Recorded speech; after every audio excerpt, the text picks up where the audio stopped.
ahora vamos a realizar un programa que calcule el factorial de un número utilizando un ciclo for. Bueno, entonces le decimos al usuario que este programa calcula el factorial de un número y después le decimos que ingrese un número entero no negativo. ¿Por qué le debo de decir esto al usuario? Hacérselo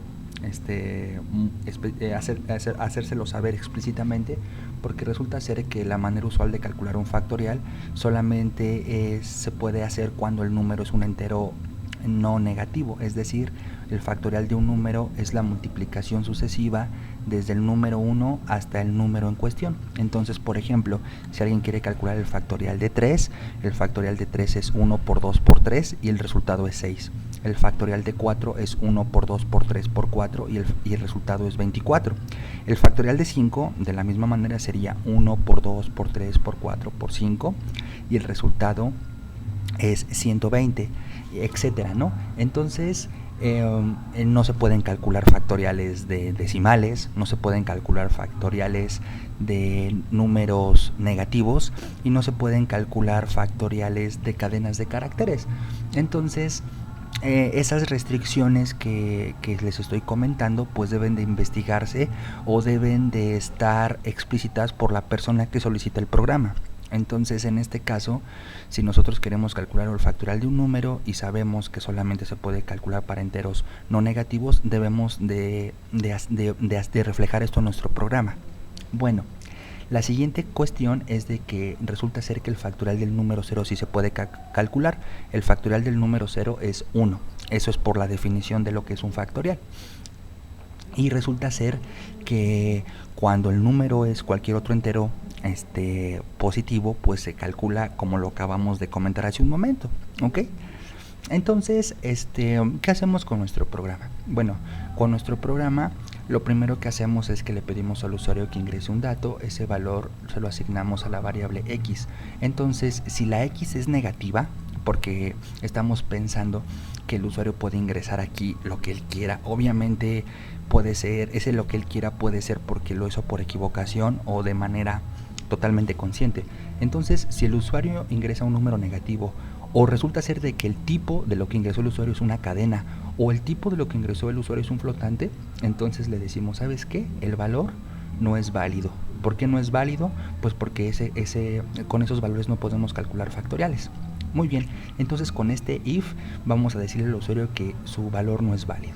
Pero podría ser que el usuario ingrese un 0. Ahí sí se puede calcular el factorial y el resultado es muy sencillo. Si el número que ingresó el usuario es un 0, el factorial del número pues es el 1. ¿Ok? Muy bien. Y el otro caso que lo ponemos con un else ¿por qué lo ponemos con un else? Porque entonces estamos aquí considerando todos los posibles casos que puede pasar, que el usuario ingrese el dato mal, que sea el número 0, y si no es ninguno de esos, pues el valor sí puede ser calculable. Entonces el factorial de un número lo podemos calcular de la siguiente manera. Entonces, lo que yo quiero calcular, por ejemplo, si el usuario ingresa 5, es 1 por 2 por 3 por 4 por 5.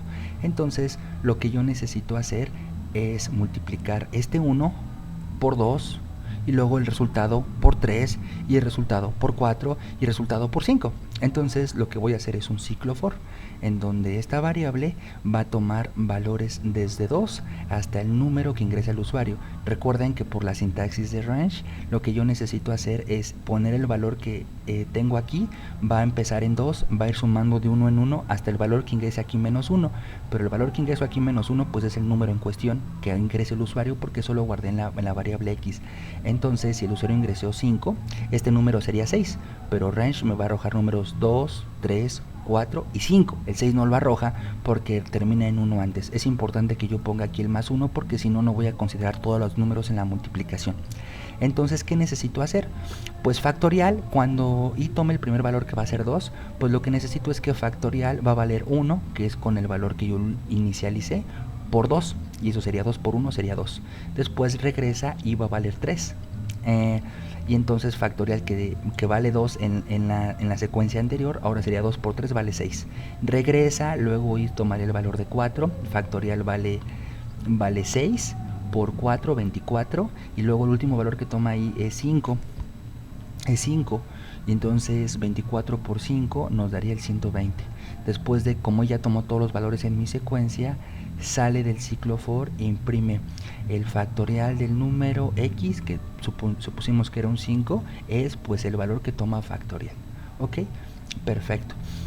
Aquí lo que estamos haciendo, estamos acumulando el valor de la multiplicación en una variable, porque recuerden que es 1 por 2, por 3, por 4, por 5, etcétera, ¿no? Entonces voy a correr este código, le voy a decir aceptar. Y entonces aquí me dice ingresa un número no negativo, entonces quedamos que era el 5 y el factorial del número 5 es 120. ¿Qué pasaría si yo quiero tomar correr este programa? Voy a ponerle F5 y voy a ingresar el número 9.7. Pues mi programa me dice el valor no es válido y termina, ¿no? Muy bien. Después puedo correr el número F5 y le puedo decir ingresa un número entero no negativo, pero pues a alguien se le ocurre poner la cadena de caracteres resta, y entonces me va a decir, oye, hay un error en tu sintaxis, ingresé mal el resta porque input necesita saber que este valor qué formato tiene. Entonces lo vuelvo a correr y yo lo ingresé mal el valor, vuelvo a correr el programa y voy a decirle en resta. Ahora sí lo identificó bien con verde, dice valor no válido porque es una cadena de caracteres, y por ejemplo F5 lo vuelvo a correr y voy a ingresar el -8, me dice valor no válido porque pues debe ser un entero no negativo, y después me regreso y lo voy a ejecutar nuevamente en F5 y voy a ingresar el 0 sí tiene factorial y el factorial de 0 es 1 por la definición de factorial. Y bueno, algo importante, recuerden cómo funciona cada una de estas estructuras. Por ejemplo, ¿qué hubiera pasado si el print lo pongo a esta altura? Pues resulta ser que si el if, voy a regresar y ahorita vuelvo al punto que quería tocar. Entonces, si esto es falso, entonces se va a ir a la siguiente sentencia. Si este if es falso, si todo es falso, es la única manera en que el OR, cuando hago operación OR es falso si todo es falso. Si el if es falso, no se ejecuta esto, salta al siguiente al siguiente instrucción, que es el if. Si esto es falso, como tengo un else, forzosamente entra a esta parte del código y ejecuta todas las instrucciones, que es como lo hemos corrido hasta el momento y funciona perfecto. ¿Qué pasa si yo a este print lo pongo alineado a estas instrucciones? Pues resulta ser que si alguno de estos casos es falso, pues va a entrar al else. Pero recuerden cómo funciona esto. Si se ejecuta la instrucción, sale del bloque y regresa a la ejecución del programa. Entonces, por ejemplo, voy a ingresar un número negativo. Como voy a ingresar un número negativo, entonces imprimiría valor no válido, pero después de esto sale del bloque el if else, es decir, brinca hasta la siguiente línea, y como va a ver este print, va a querer imprimirlo. ¿Por qué? Porque está fuera de los bloques de selección.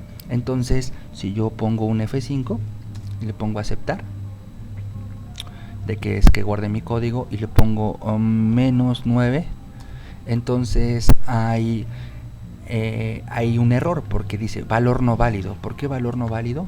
Porque está satisfaciendo esta condición es verdadera. Entonces, como es un OR, con que una sea verdadera, ya el resultado es verdadero, entonces valor no válido. Pero ya este print no está dentro de lo que pasaría si hubiera entrado al else, que es lo que hace, ¿no?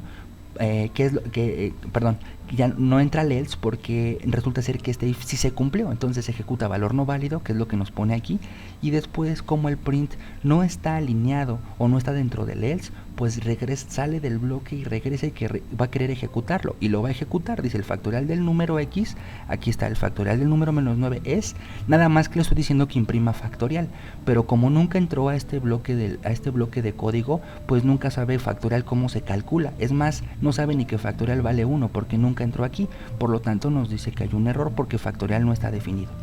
Entonces, este es lo que hay que tener en cuenta cuando se utilizan bloques de código, ¿no? Por algo lo estamos separando. Entonces, solamente tiene sentido desplegarlo pues cuando sabes quién es el factorial, ¿no? Si ya hubo un error previo, no puedes poner el print aquí porque regresa al flujo del programa, indicaría y quería ejecutarlo, y lo va a ejecutar, nada más que no va a saber quién es esta variable. Bueno, entonces hasta aquí lo dejamos.